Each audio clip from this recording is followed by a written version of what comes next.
जी, अस्सलाम वालेकुम। जी, ये मैं सेकंड वीडियो रिकॉर्ड कर रहा हूँ और आई एम सॉरी, जो पिछली वीडियो थी मुझे मालूम नहीं था। मैंने उसमें जो विंडो चेंज की थी, तो उसमें आपको कुछ भी नज़र नहीं आया। लेकिन आई गेस अगर उसमें फ़िलहाल मेरी ऑडियो आ गई होगी, तो अगर आपको उसमें कोई ऐसी चीज़ समझ ना आए, कोई कन्फ्यूज़न हो, तो मुझे पूछिएगा, मैं उसको दोबारा रिकॉर्ड कर दूँगा। तो अगर आपके लिए प्रॉब्लम उसमें नहीं है, तो मुझे बताइएगा। नंबर तो आपके पास है, तो आप सिंपली मुझे बताइएगा, तो मैं इसको आगे कंटिन्यू करने से पहले आपके लिए एक फिर वो वीडियो दोबारा रिकॉर्ड कर दूँगा, ठीक है? तो ये पीपीसी का डैशबोर्ड है, इसको हम कंटिन्यू करते हैं। मैंने आपको गाइड कर दिया था कि पीपीसी का डैशबोर्ड कैसे आता है। अच्छा, ये अमेज़न मेन्यू जिस तरह मैंने आपको पहले बताया, और यहाँ पर एडवर्टाइजिंग कैंपेन मैनेजर, और ये आपका मेन्यू आ गया। सो अगर आपको दोबारा यहाँ से सेलर सेंट्रल में जाना हो, तो ये बटन बना है टूल्स एंड रिसोर्सेज। यहाँ पर जाएंगे और सेलर सेंट्रल को क्लिक करेंगे, तो आप सेलर सेंट्रल में पहुँच जाएंगे।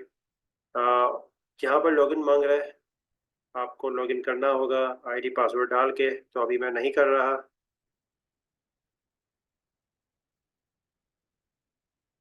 मैं आपको इस डैशबोर्ड के बारे में बताऊंगा।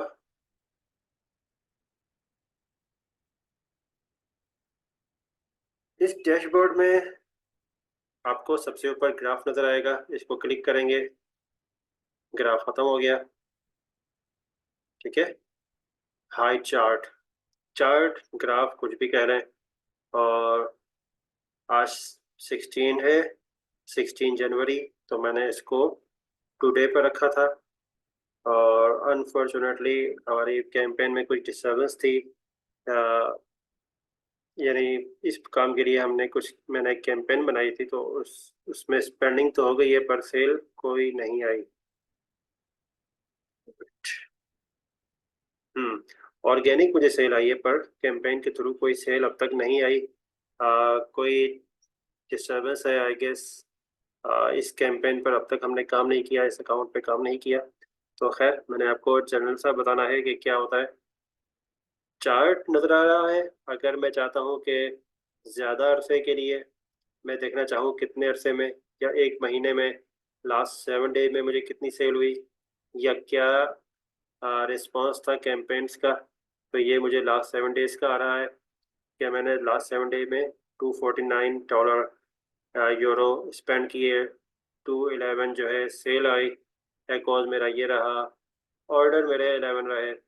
अच्छा, ये एक ऐसा अकाउंट है, इसके बारे में बता दूं कि इस पर आई के सीजनल प्रोडक्ट है, जिसकी वजह से आ, और मैंने इसकी कैंपेन में इतना काम नहीं किया, ठीक है।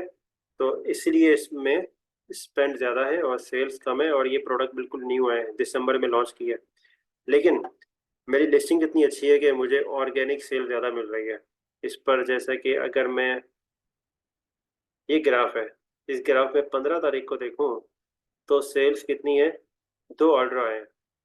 2 ऑर्डर है, 25 का स्पेंड है, 30 की सेल है, एकॉस 83% है। एकॉस क्या है, इसके बारे में मैं आपको बताऊंगा बाद में, okay. Everything I will cover, इंशाल्लाह I will try to cover. लेकिन 2 ऑर्डर अगर यहाँ आए ना, तो 10 ऑर्डर जो है मुझे ऑर्गेनिक आया, ओके। तो इसलिए मुझे कभी पीपीसी का भी इतना प्रॉब्लम नहीं हुआ, बिकॉज मेरा मकसद है कि मुझे ऑर्डर आने चाहिए, चाहे पीपीसी से आए या ऑर्गेनिक आए। अगर ऑर्गेनिक आ रहे हैं तो मेरे लिए खुशकिस्मती की बात है, ओके। इसके बारे में बात करते हैं। मैंने कहा कि अगर मुझे लास्ट 7 डे का डेटा देखना है, तो मैं 7 डे यहाँ से क्लिक करूँगा, और 7 डे का जो डेटा है वो चार्ट वो यहाँ शो हो जाएगा। उसमें सेल्स आ रही है, एकॉज आ रहा है। एकॉज क्या होता है, ये मैं आपको बताऊँगा। ऑर्डर, और अगर मैं चाहता हूँ कि मैं और वैल्यू लेकर आऊँ, जहाँ पर चाहता हूँ, ओके। एक और चीज़ कि इसमें उसने स्पेंड को एक कलर दिया है, ब्लू, और यहाँ जो ब्लू शो हो रहा है वो स्पेंड के लिए लाइन शो हो रही है, यानी स्पेंड बढ़ गया, नीचे आ गया। थोड़ा सा और ऊपर चला गया, फिर ऊपर चला गया और नीचे आ गया, दोबारा ऊपर जा रहा है। सेल्स रेड कलर की है या ऑरेंज कलर की है?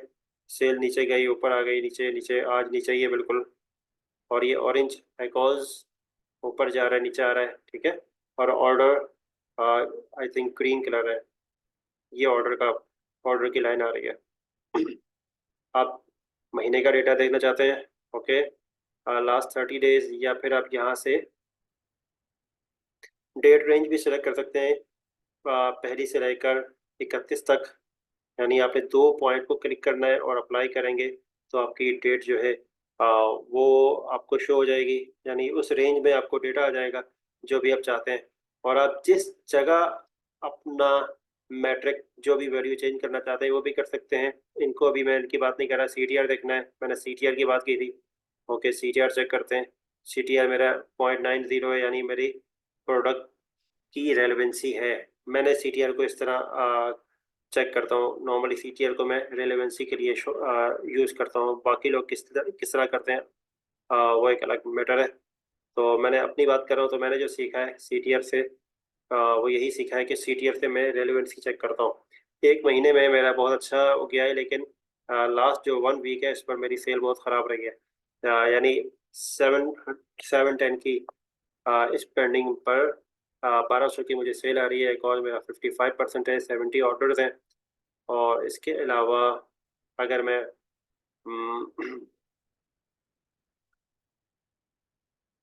22 से लेकर आज तक देखूं, कल तक, तो 127 ऑर्डर्स हैं मेरे पास 1400 की स्पेंडिंग पर। और 66 इस करंट वीक पर मेरा जो एकॉज है वो ऊपर गया है। अच्छा, एकॉस के बारे में मैं आपको बताऊंगा बिल्कुल बताऊंगा। अगेन मैं कह रहा हूँ कि एकॉस के बारे में बताऊंगा, तो आप लोग परेशान ना हो। ओके, ये मेरा सेल्स का डैशबोर्ड है। आई थिंक आपको बेसिक समझ आ गई।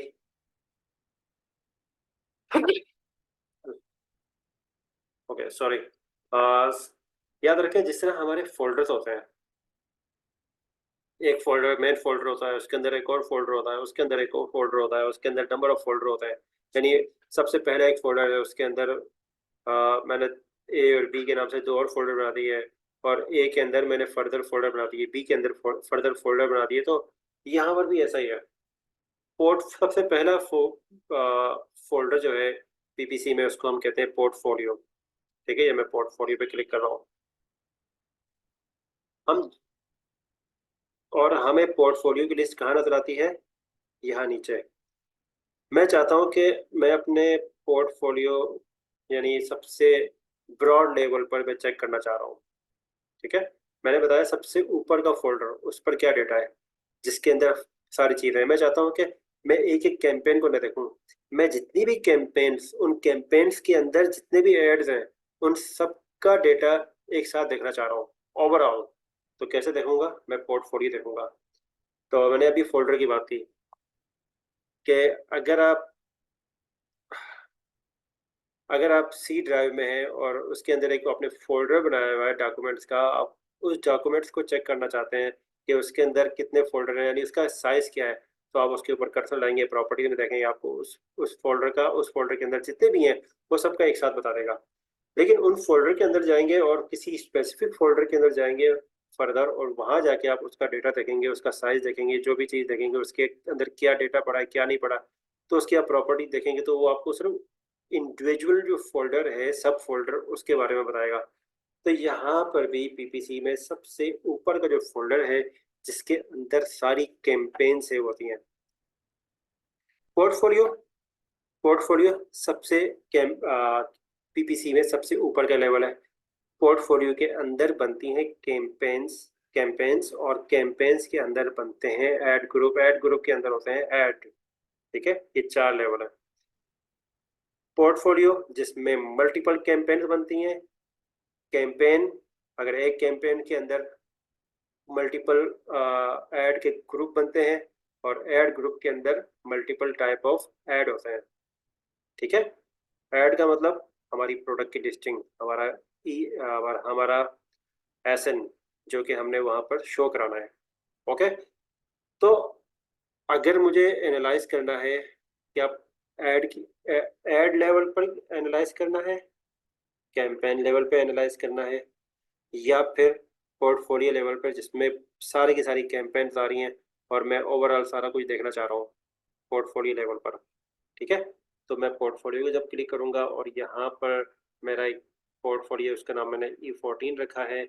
तो अब मैं बेसिकली जो इसको एनालाइज कर रहा हूँ, ये मैं पोर्टफोलियो के अंदर जितनी भी कैंपेन थे उन सब कैंपेन को कंबाइन करके जितनी भी हैं उन सबका रिजल्ट मैं यहाँ पर एनालाइज कर रहा हूँ कि मेरा ROAS क्या है, CPC क्या है, CTR क्या है, ऑर्डर क्या है, क्लिक्स क्या है, और अगर मैं किसी को हटाना चाहूँ, ऐड करना चाहूँ, यहाँ से मैं हटा रहा हूँ। ऐड मैट्रिक, मैट्रिक क्या है इसके बारे में बताऊंगा।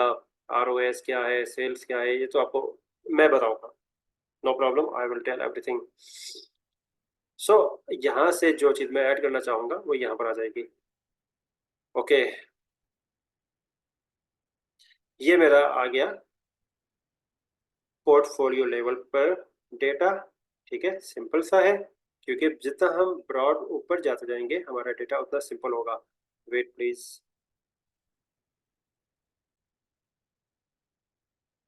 ओके, ये हो गया हमारा पोर्टफोलियो। अब हम पोर्टफोलियो के अंदर आते हैं जो हमारी रनिंग कैंपेन है। तो ये ब्लू वाली जो ऑन है, एक्टिव। अच्छा, मैं एक काम करता हूँ, कैंपेन में जाने से पहले आपको कुछ ये जो मैट्रिक्स है इनके बारे में बताता चलूँ। सबसे पहला मैट्रिक जो आपका ऐड शो होता है वो होता है इम्प्रेशन, सबसे पहला।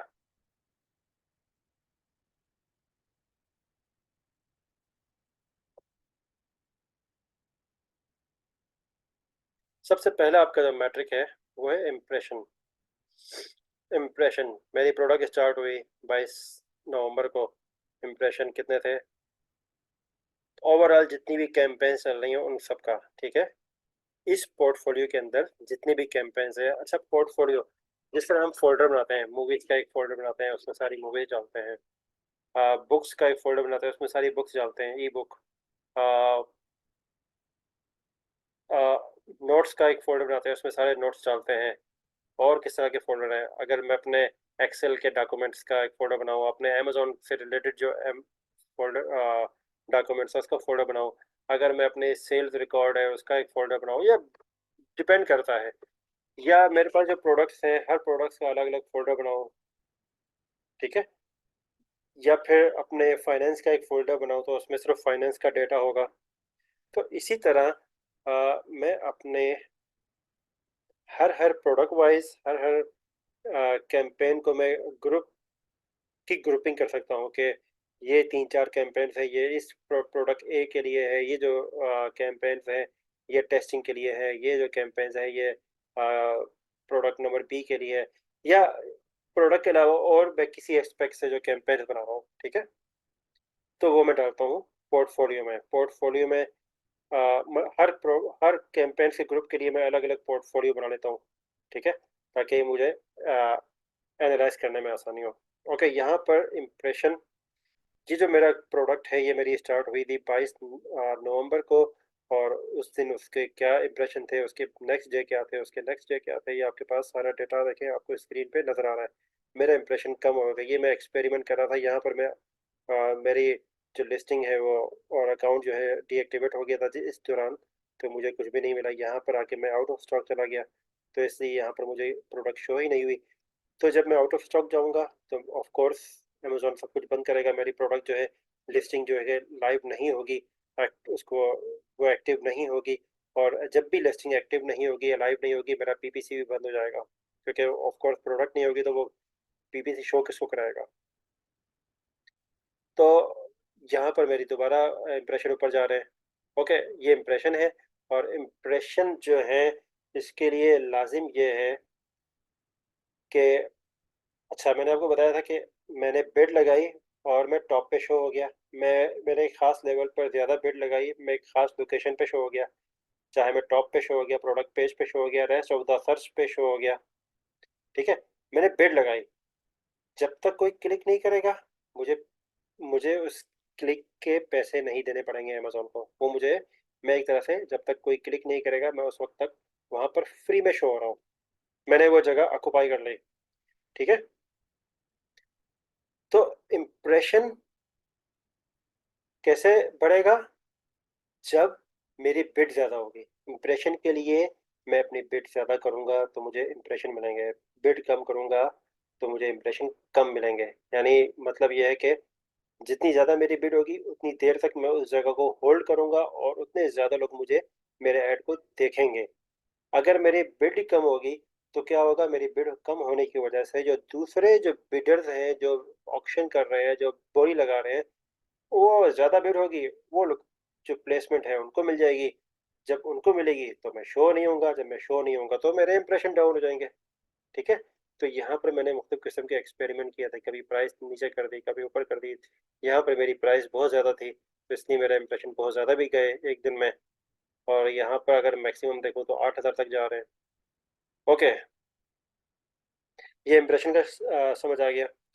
और अगर मेरे इंप्रेशन ज़्यादा है, मैं ज़्यादा, मेरी प्रोडक्ट शो हो रही है, जितने लोग ज़्यादा देखेंगे तो लाइकली चांस है कि वहाँ पर लोग मुझे, मेरी प्रोडक्ट को क्लिक भी करें। ठीक है।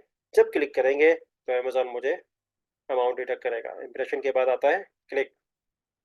फिर हम इम्प्रेशन और क्लिक का रेशियो निकालते हैं, देखते हैं कि कितने लोगों ने क्लिक किया और इम्प्रेशन, कितने लोगों ने मेरे प्रोडक्ट को देखा और कितने लोगों ने क्लिक किया।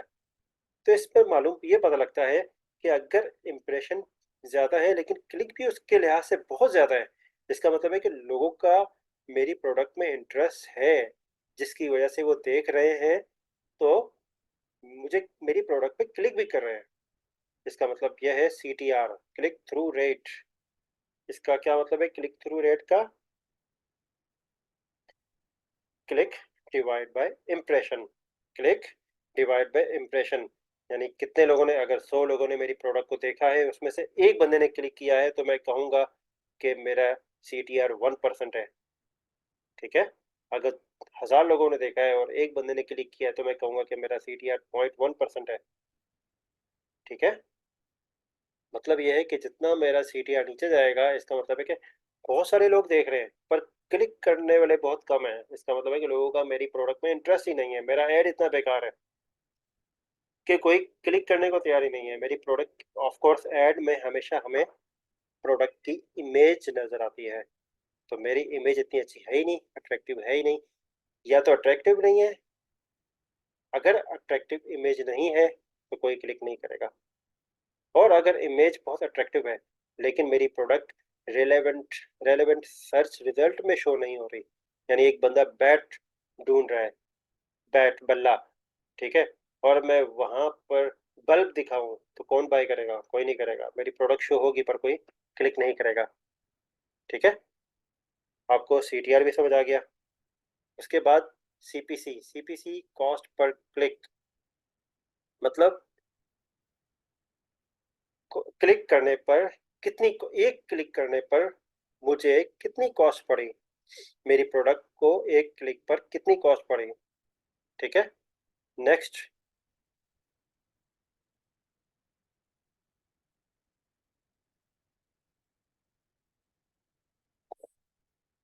क्लिक। ओके, स्पेंड, पूरे महीने में या एक दिन में मुझे कितना स्पेंड हुआ है, यानी कितने लोगों ने क्लिक किया। फर्ज करो मुझे एक दिन में 10 लोगों ने क्लिक किया या 100 लोगों ने क्लिक किया मेरी प्रोडक्ट को, मुझे भाई प्रोडक्ट को, तो हर हर क्लिक का टोटल कितना हुआ? अगर 100 लोगों ने क्लिक किया और मुझे, मेरी प्रोडक्ट पे अगर 100 लोगों ने क्लिक किया और 100 लोगों का, अगर हर बंदे की एक क्लिक पे मुझे $1 पड़ रहा है, तो 100 क्लिक पे कितने पड़ेंगे? $100। तो टोटल स्पेंड कितना हुआ एक दिन का? और अगर टोटल स्पेंड हुआ तो कितने लोगों ने जो क्लिक किया, तो ऑफ कोर्स जब क्लिक करेंगे तो उसमें से चांसेस है कि अगर मेरी प्रोडक्ट अच्छी है, मेरी लिस्टिंग अच्छी है, कन्विंसिंग है, ठीक है, तो मोस्ट प्रोबेबली चांसेस है कि वो बाय भी करें। अगर 100 लोगों ने क्लिक किया तो क्या 10 या 15 या 20 लोगों ने, कितने लोगों ने बाय की, कितना खरीदा? तो सेल कितने रुपए की हुई? ये जो सेल की अमाउंट है ये हमेशा डॉलर में होती है, यानी सेल का मतलब रेवेन्यू। और स्पेंड का, ये स्पेंड भी ऑफ कोर्स करेंसी में होगी, सेल भी करेंसी में होगी। Pound, dollar, euro. और ऑर्डर, ऑर्डर का मतलब नंबर ऑफ ऑर्डर, कि कितने लोगों ने ऑर्डर प्लेस किया। यानी एक बंदे ने एक पीस खरीदा, दूसरे बंदे ने दो खरीदे, एक और बंदे ने एक खरीदा, फिर अगले बंदे ने तीन खरीदे, किसी ने एक खरीदा। अगर किसी ने 3 यूनिट भी खरीदे तो इसका मतलब है ऑर्डर तो एक ही खिलाएगा। तो कितने लोगों ने ऑर्डर प्लेस किया। और एक और मैट्रिक्स होता है, जब हम रिपोर्ट निकालते हैं तो उसमें यूनिट भी आ रहा होता है। तो यूनिट भी आता है, जैसे 132 ऑर्डर हुए तो लाजमी नहीं है कि 132 ही पीस बिके होंगे, हो सकता है 200 पीस बिके हो, तो वो यहाँ पर नहीं आएगा। ठीक है, ये कुछ चीज़ें हैं मैंने आपको बताई हैं। एकॉज, एकॉज क्या है उसको मैं आपको डिफाइन करूंगा, लेकिन ये याद रखें कि एकॉज जितना कम होगा, हम कहेंगे कि हमारी पीपीसी का पीपीसी की परफॉर्मेंस उतनी ज़्यादा अच्छी हो रही है, हमारी सेल उतनी ज़्यादा हो रही है। एकॉज का मतलब है स्पेंड अपॉन सेल। इसका मतलब ये है, स्पेंड अपॉन सेल का मतलब ये है कि अगर मेरा स्पेंड ज़्यादा होगा, ऑफ कोर्स डिवाइड हो रहा है, स्पेंड डिवाइड बाय सेल। तो डिवाइड में होता है कि ऊपर वाली वैल्यू नीचे वाली वैल्यू से जितनी ज़्यादा होगी, आंसर उतना बड़ा आएगा। ऊपर वाली वैल्यू छोटी होगी और जो नीचे वाली वैल्यू डिवाइड में वो बड़ी होगी, तो आंसर उतना छोटा आएगा। तो अभी मैंने बताया कि स्पेंड ऊपर होता है। अच्छा, ऊपर वाली वैल्यू को हम न्यूमरेटर, नीचे वाली वैल्यू को डिनोमिनेटर कहते हैं। तो मैंने आपकी आसानी के लिए आसान वर्ड यूज़ किए हैं। तो मैं ऊपर वाली वैल्यू और नीचे वाली वैल्यू कहूंगा, ताकि वो लोग जिनको ये डिनोमिनेटर या नोमिनेटर कंफ्यूज करे तो उनके लिए आसानी है। सो ऊपर वाली वैल्यू स्पेंड, नीचे वाली वैल्यू सेल। ऊपर वाली वैल्यू अगर ज़्यादा होगी नीचे वाली वैल्यू से, तो आंसर ज़्यादा आएगा। ज़्यादा आंसर का मतलब है एकॉज ज़्यादा है। एकॉज ज़्यादा आंसर का मतलब ये है कि स्पेंड ज़्यादा है और सेल कम है।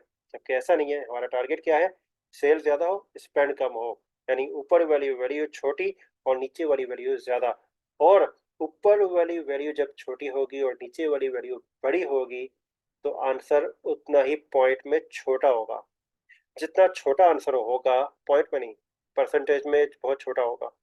जितना आंसर छोटा होगा, तो हम कहेंगे कि हमारी सेल बहुत अच्छी है, स्पेंडिंग कम है। बेसिकली पीपीसी में सबसे बेसिक चीज़ ये है कि हमारी स्पेंडिंग पीपीसी पे कम से कम हो और सेल उतने ज़्यादा हो। अच्छा, मैंने आपको सीटीआर का फॉर्मूला बताया था, impression upon click, sorry click upon impression. तो इसमें मल्टीप्लाई बाय 100 है, क्योंकि हम परसेंट पे निकाल रहे हैं। इसी तरह एकॉज में spend upon sale, spend upon sale multiply by 100। Okay, ये भी परसेंट में है। फिर आगे एक और वैल्यू आ रही है, ROAS। इसको हम कहते हैं ROI भी कह सकते हैं, ROI भी कह सकते हैं।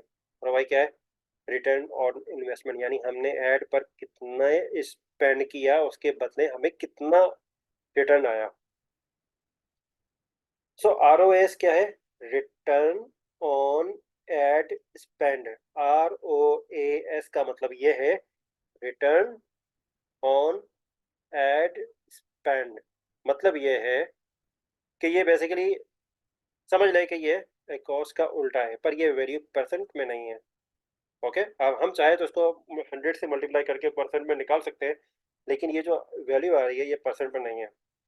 याद रखें कि ROAS, रिटर्न और एन एड स्पेंड, यानी हमने ऐड में कितना स्पेंड किया और उसके बदले हमें कितना रिटर्न मिला। ये एकॉस का, अगर हम एकॉस को 1 से डिवाइड करेंगे तो हमें ROAS मिलेगा, लेकिन ये एकॉस परसेंट में होता है।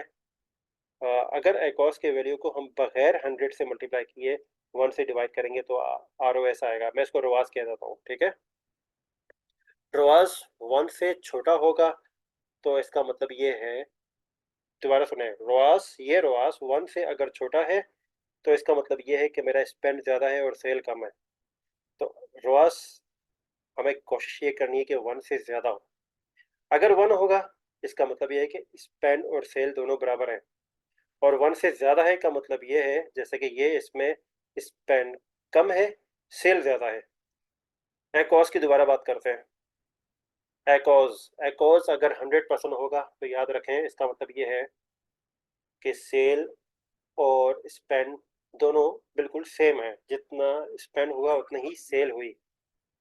ठीक है, ये है एकॉज। अगर एकॉज 100% से ज्यादा है तो याद रखें हमारा एकॉज 100% से नीचे होना चाहिए। ठीक है, वैसे तो 30% से भी नीचे होना चाहिए, जितना कम है उतना अच्छा है। एकॉज 100% 100% है, इसका मतलब है सेल और स्पेंड दोनों बराबर है। एकॉज 100% से नीचे है तो इसका मतलब ये है कि हमारी सेल ज़्यादा है, स्पेंड कम है। एकॉज 100% से ज़्यादा है, इसका मतलब ये है कि स्पेंड ज़्यादा है और सेल कम है। दोबारा सुन लें, if a cause is more than 100%, it means that it is not good. It means that spend is more than sale. If a cause is less than 100%, it means that sales is more than spend. So, what is ideal? Less than 100. A cause, if a cause is less than 100, it is ideal. So, it should be, uh, the a cause should be less than 100. So, it will indicate that our spend is less than the sale. Okay, and but हमारा एकॉज जो है 30% से नीचे होना चाहिए, ये हमारा first target. सबसे पहला टारगेट क्या है? एकॉज 100 से नीचे हो। नीचे आ गया 70 से नीचे हो, नीचे आ गया 50 से नीचे हो, नीचे आ गया 30 से नीचे हो गया 20 से नीचे हो गया 10 से नीचे हो। ठीक है, ये हमारा टारगेट होना चाहिए। ROS रोआस हमारा 1 से ऊपर होना चाहिए। 1 से ऊपर ओके, 2 से ऊपर ओके, 3 से ऊपर, जितना ज़्यादा होगा उतना अच्छा है। आई थिंक ये बेसिक जो टर्म्स हैं, मैट्रिक्स हैं, ये आपको समझ आ गए होंगे। ठीक है, अभी तक के लिए इतना ही है। और अभी मुझे टाइम मिला तो मैं अभी आपको वीडियो बाकी की बना दूंगा, नहीं तो थोड़ा वेट कीजिएगा। थैंक यू, अस्सलाम वालेकुम।